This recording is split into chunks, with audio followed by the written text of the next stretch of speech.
Pour cette partie, nous allons utiliser le logiciel de modélisation 3ds Max.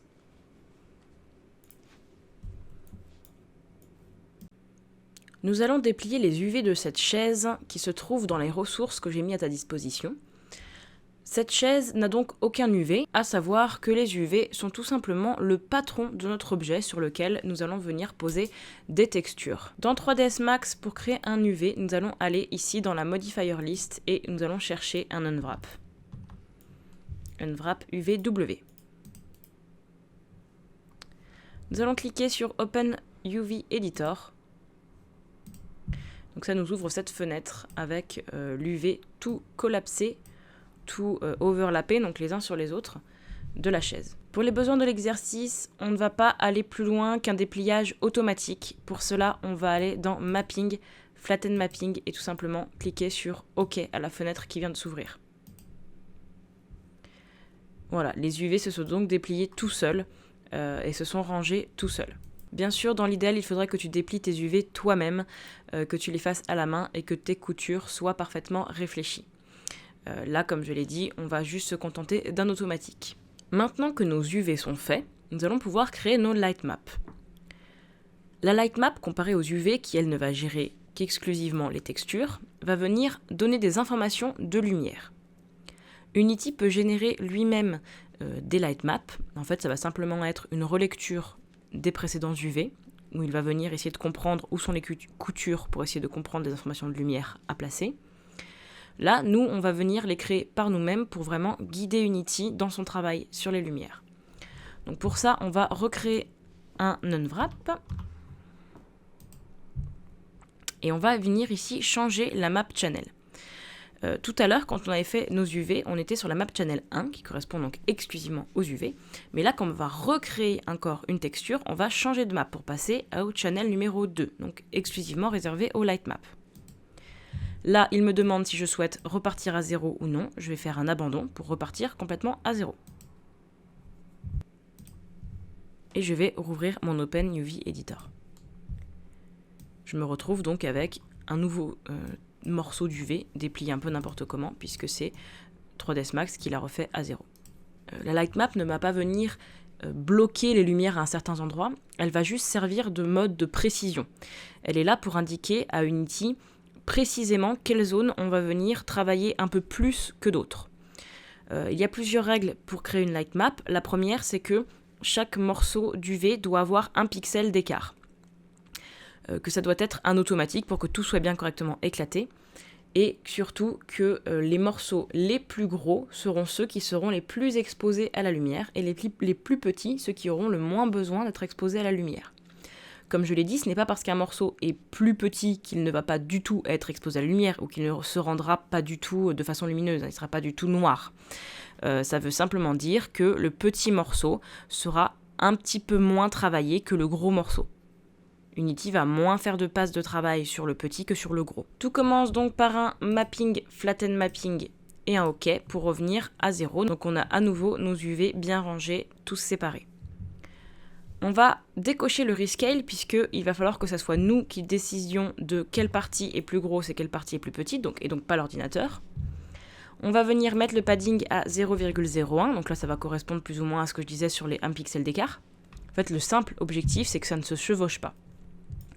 Et ici, on a un pack normalized qui va venir les ranger. Donc on clique dessus. Voilà, donc là, on a une lightmap. Moi, pour les besoins de l'exercice, j'ai pas nécessairement besoin que ça soit plus précis que ça. J'aurais pu, par exemple, choisir que les assises soient plus grosses que le reste, puisque c'est celles qui vont être le plus exposées à la lumière. Mais là, pour les besoins de l'exercice, je vais laisser ça comme ça. Je vais pas venir plus les travailler, puisque je sais pas exactement encore comment ma chaise va se comporter dans l'environnement. De retour sur ma chaise, je vais venir faire un clic droit, et ici en bas, Convert to Editable Poly. Ça va venir, en fait, collapser mes colonnes ici. Et je vais pouvoir faire un Files, Export Selected. Et donc je vais sortir un FBX. Que j'appellerai chaise. Ici dans les options, je vais venir regarder un petit peu ce que je peux enlever. Par exemple, j'ai enlevé le Turbo Smooth puisqu'on va vouloir avoir le moins possible de poly. Et le Turbo Smooth a tendance à rajouter du maillage.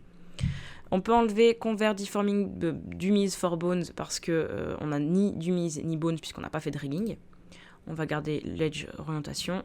L'animation, on peut le décocher parce qu'on n'en a pas. Caméra aussi, light aussi. C'est pas un impératif parce que si tu n'en as pas, ils ne te suivront pas. Dans l'axis conversion, je vais venir mettre le up axis à Z pour que dans Unity, on n'ait pas un objet qui soit déjà tourné. Et je fais OK. Je vais donc venir placer mon objet directement dans ma scène. Lorsque je le pose, donc, il est bien droit, il n'est pas tourné.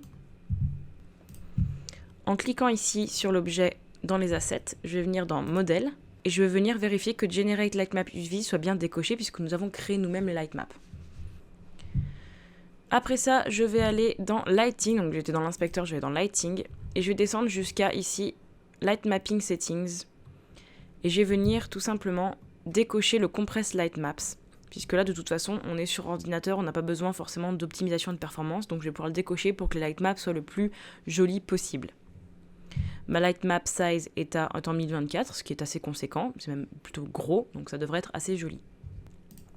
Et enfin, à nouveau dans l'inspecteur, ici à droite, là, on a statique. Je vais venir le cocher. Statique, c'est lorsque ton objet va être obligatoirement fixe dans ta scène. C'est-à-dire qu'un personnage ne va pas venir le prendre en main, on ne va pas venir le déplacer, il va rester à sa place. Donc, les lightmaps vont être figés. La lumière qui va se poser dessus ne bougera pas. Tout ce travail de lightmap et de statique va venir déjà aider Unity dans son travail de calcul, puisqu'on va venir lui pré-mâcher un petit peu le travail là-dessus. Toujours dans Lighting, je vais descendre et cliquer sur Generate Lighting. Je vais laisser le bake se faire et je vais voir comment ma chaise réagit. Une fois que le chargement a terminé pour venir figer ce que le build a fait, je vais venir faire un play pour voir comment ça a évolué. Là, j'ai donc mon objet qui a ses lightmaps de déplier. Alors, les lightmaps, c'est pas un impératif. Tu n'es pas obligé de les déplier, surtout si tu es dans une production où tu n'as pas le temps de le faire. Il faudra dans ce cas que tu viennes bien cocher Generate Lightmap UVs pour qu'Unity les crée tout seul. Par contre, ce qui est impératif, c'est qu'il faudra que tes UV soient propres, qu'il n'y ait pas de chevauchement. Sinon, Unity ne pourra pas venir lire correctement les UV pour créer des lightmaps en fonction.